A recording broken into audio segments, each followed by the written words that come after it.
She didn't have the opportunity to have a voice. And so that was my experience in my own relationship, not being able to have a voice, having that emotional, physical, mental abuse, and not knowing anything different. So I just allowed myself to continue to stay in that suffering, not knowing that there was something else on the other side. But when I broke free 8 years ago, I realized that yes, I had survived what I had survived.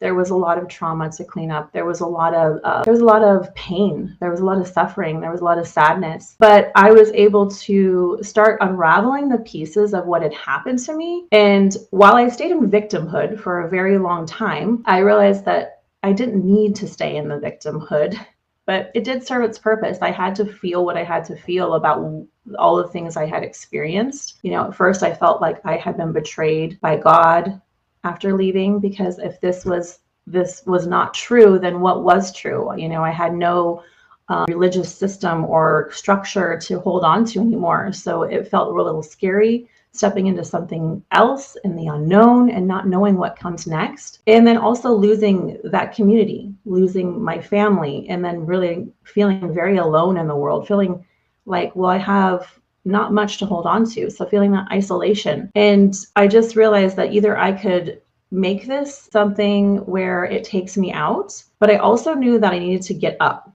I had 2 sons at the time. These sons needed me. Like they needed me to show up, and I tried my best. And I think that what I did was right. I took them out of that religious system. I showed them that there's a new way to life. There's something more, that they don't have to be controlled. So now we have this freedom on the other side. And for myself, I had to also unravel what that narcissistic abuse had done to me and to my body. And it had really, just regulated my nervous system.